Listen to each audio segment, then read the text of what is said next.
सबको जय मसीह के दोस्तों, मेरा नाम है आशीष कोर्राम और आप देख रहे हैं yes Korram official YouTube channel. दोस्तों, पिछले भागों में हमने बाइबल के कुछ महत्वपूर्ण भागों को देखा है। आज हम बाइबल के कुछ महत्वपूर्ण बातों को सीखेंगे, इसलिए शुरू से लेकर आखिर तक आप हमारे इस वीडियो के साथ बने रहिए। तो चलिए शुरू करते हैं बाइबल के कुछ महत्वपूर्ण बातों को। दोस्तों, पुराना नियम के विषय में जैसे हमने देखा था कि किस प्रकार लिखी गई, किस प्रकार आई, अब हम नए नियम का देखते हैं। नियम का वचन किस प्रकार लिखे गए या नया नियम किस प्रकार हमारे बीच में आया। तो सबसे पहले इस बात को देखते हैं कि यीशु मसीह के जो चेले थे अधिकतर यहूदी थे और वो लोग अधिकतर यहूदी जो पवित्र शास्त्र होता था उसका वो लोग उपयोग करते थे। ईस्वी सन 30 के बाद यीशु मसीह के जब मृत्यु हुआ, उसके बाद जो यीशु मसीह के साथ जो संबंधित घटनाएं थी वो सारे मौखिक रूप से प्रचलित थे। उसके बाद ईस्वी सन 65 में इन सारे घटनाओं को लिखा गया जो नया नियम का एक आधा भाग था। उसके बाद ईस्वी सन 65 में इन सारे घटनाओं को लिखा गया जो सुसमाचार के नाम से जाना गया।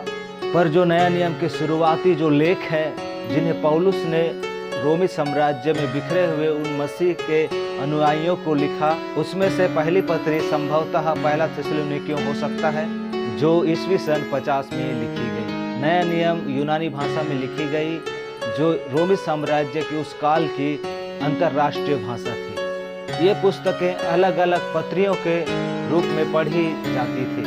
अगले 300 वर्ष तक इस बात पर बहस होती थी कि कौन सी पुस्तकें जो पवित्र है कि उसको पवित्र बाइबल नया नियम में उसको जोड़ा जाए। ईस्वी सन 100 से लेकर ईस्वी सन 400 तक इस बात पर बहस होती थी कि कौन सा पत्री, कौन सा पुस्तक इतने पवित्र है कि उसको पुराने नियम यहूदी पवित्र शास्त्र की तरह ही नया नियम को भी उसमें जोड़ा जाए और लिखा जाए। ईस्वी सन 367 में सिकंदरिया के बिशप अथेनेसियुस ने 27 पुस्तकों की एक सूची दी जिससे कहा कि इसको बाइबल यानी कि नया नियम में जोड़ा जा सकता है। जब नया नियम की पुस्तक दे गई थी उस समय संपूर्ण भूमध्य में यूनानी भाषा का प्रयोग किया जाता था।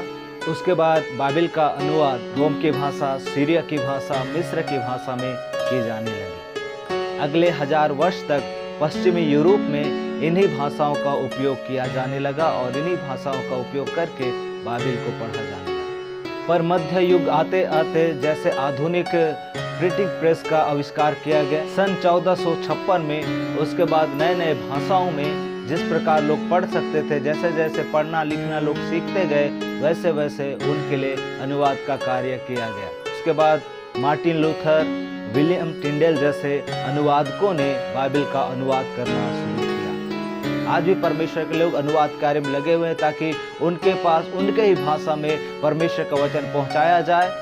तो इस प्रकार बाइबल हम तक पहुंची है। बाइबल बहुत ही प्राचीन पुस्तक है, बहुत ही महान पुस्तक है जो परमेश्वर का वचन है। इस प्रकार वो हम तक पहुंची है। यदि इस वीडियो से आपको कुछ सीखने को मिला है, कुछ अच्छा लगा है, यदि आपने आशीष पाया है तो कृपया हमारे वीडियो को लाइक करें, शेयर करें और हमारे चैनल को सब्सक्राइब करें। परमेश्वर सबको आशीष दे। सबको जय मसीह।